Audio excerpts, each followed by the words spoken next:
Okay, so we'll start off with your opening statements, and we'll start off with Neil Kitchens.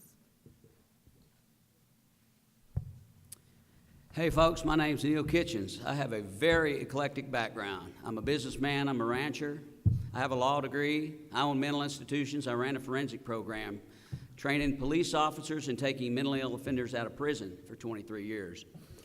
I also have a commercial driver's license. I'm running because I am sick and tired of seeing California, the 5th largest economy in the world, have the highest rate of poverty, the highest rate of homelessness, almost dead last in education, and notwithstanding the highest gas tax in the nation, the worst infrastructure. Thank you. So I grew up in farm worker housing not far from here. And it was my grandfather who constantly reminded me that if I worked hard, I would have opportunity. And he was absolutely right.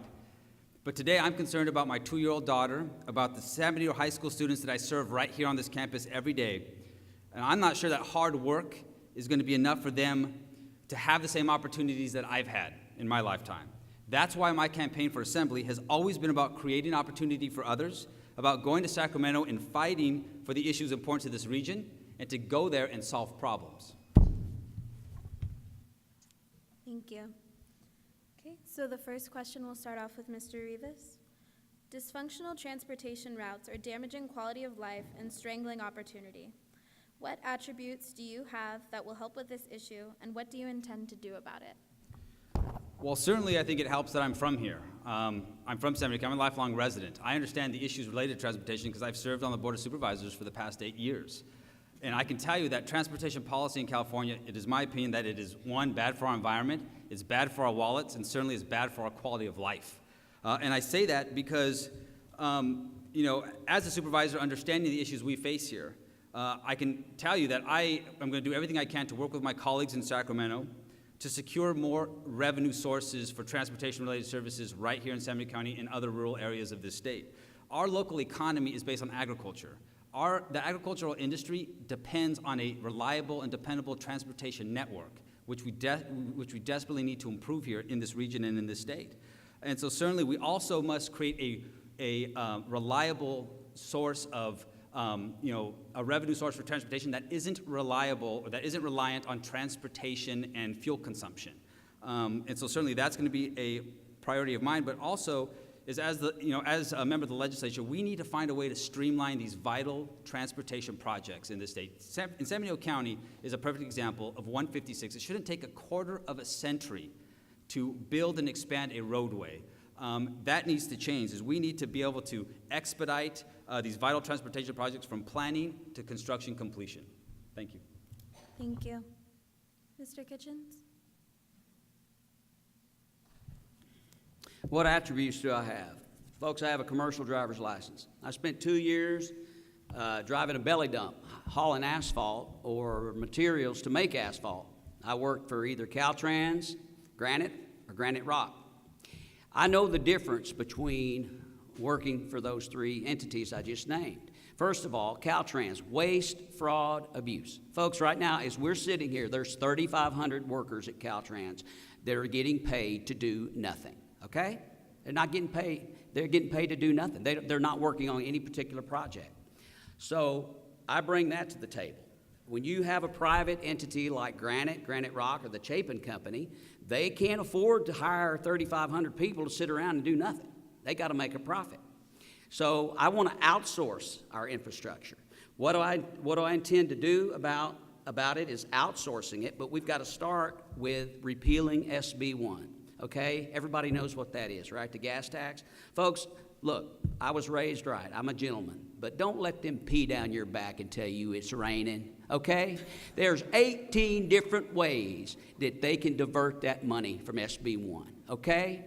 They're pulling your chain, okay? We need to repeal it. We need to use our existing budget, and instead of outsourcing only 10% of our infrastructure project, outsource 90%. Cut waste, fraud, and abuse, and expand the lanes. Add more lanes. Thank you. Okay. So question 2, we'll start off with Mr. Kitchens. How will you work with state representatives, lobbyists, or other regions to advocate for more federal and state funding for San Benito County? Okay, that's a good question. First of all, folks, Silicon Valley is right up the road. That is one of the most important regions in the world. The world, right up here. Okay, San Benito County houses a lot of the workers for Silicon Valley. So if Silicon Valley wants to keep driving up the cost of everything, and we've got to have them. Tech, that's where all the tech for the world, I mean, people come from all over the world to work there. Y'all know Google, Apple, all those big companies are based out of there. So we have to convince our state representatives that they have to start putting more money into San Benito County, because it's not just about Silicon Valley, it's about all the farming that's done here. As far as the lobbyists, folks, I went to law school. I thought lawyers were the most low-life people in the world until I met those lobbyists up in Sacramento. They make lawyers look like monks, okay? Lobbyists control Sacramento. So what I intend to do about lobbyists is not take a dime from them, okay? I met them. They all wanted to meet me after the primary. Who's this Kitchens guy we've heard about? I took 12 meetings up there. I came back with no money, and they didn't even offer it, so not that I would have taken it. Federal government, same thing. We need to go to the feds and tell them we are providing housing for the most important region in the world, Silicon Valley. So you need to provide us more funding to build our roads, to reduce crime and other things. Thank you. Thank you. So now we'll move into your closing statements. A reminder that you each have... Oh, my bad. My bad.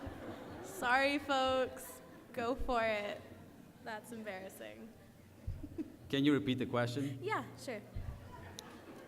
How will you work with state representatives, lobbyists, or other regions to advocate for more federal and state funding for San Benito County?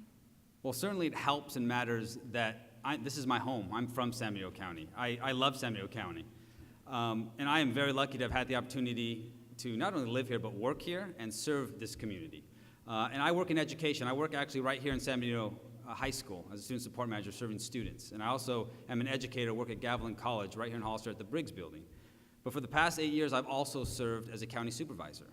The best way to make sure that San Benito County is taken care of is understanding the issues. I know the issues. I have seen firsthand the lack of resources and the attention that our county receives from Sacramento.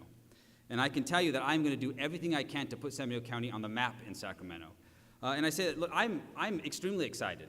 It's not every day that a supervisor or a resident from San Benito County has the opportunity to serve in the state legislature. The last time that happened was in the mid-'90s with Peter Fusetta. And the difference between Mr. Fusetta and I is he was a Republican, I'm a Democrat. I'm going to step into a situation serving in the legislature that there's a majority of the Democrats there. And so certainly my record as a supervisor here in San Benito County speaks for itself. I have been a bold leader in San Benito, and my approach isn't going to change in Sacramento. I'm going to be a bold leader and a powerful voice for my home, San Benito County. Thank you. Thank you. So now we'll move into your closing statements. You each have 90 seconds, and we'll start off with Mr. Rivas. Look, I have deep roots here. I grew up here. I was raised by a family of farm workers who taught me to never forget where I came from. My grandfather always reminded me that we lived in California, a place where anything was possible so long as we worked hard to make it possible. And I've worked hard. I put myself through college, through graduate school, and for the past 7 years, I've worked and maintained 3 jobs. And let me tell you, I've needed every single penny that I've earned to pay my mortgage, to pay my bills, and to support my family. I have had opportunity in this state. And my wife and I are now raising our 2-year-old daughter right here in San Benito. And I want her to enjoy the same opportunities I've had. I want her to experience what we all want for our children, and that is a chance to live a better life than we did. And that's what motivates me to go to Sacramento and fight for our community, to work and restore the California dream, to do something about this housing crisis, to improve health care and make it truly affordable for everyone, to fix public education in this state and close our student achievement gap. We may not be LA or San Francisco, but issues in this region and in San Benito are important. And you can trust that I'm going to go to Sacramento to fight for these issues, but most importantly, to fight for San Benito County and for this district in this region. Look, I am a proud San Benito High School hay baler. I love San Benito County. This is my home. And I can tell you that all the times I've been to Sacramento and people say, how's San Bernardino County? I promise you that after my first few weeks in Sacramento, people will know where San Benito County is. Thank you. Thank you.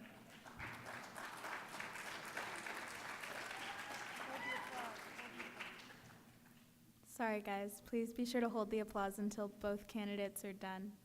Thank you. Mr. Kitchens? Well, thank y'all. I tell you what, folks, I'm running on my background, my education, and my experience.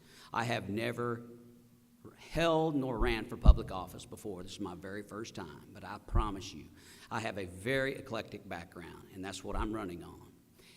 Also, I am largely self-funding, okay? And I don't want there to be any mistake. I'm not implying anything about my opponent, Supervisor Rivas, or any other politician. I'm simply talking about Neil Kitchens, myself.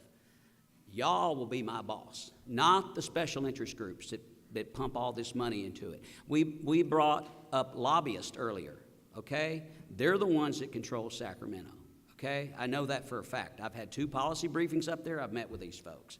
So y'all are the voters. I want to bring common sense back to California. I'm sorry. I do business in other parts of the country. I'm tired of being mocked, people laughing at us, okay? If y'all want to drink a Coke, drink a Coke. Don't let some senator in District 17 who sits in his office taping sugar packets together tell you you can't have a Coke, okay? You know better. You know how to raise your children. You don't need a politician to tell you that. You're the boss. I want to be the person that stands up to the lobbyists and the special interest.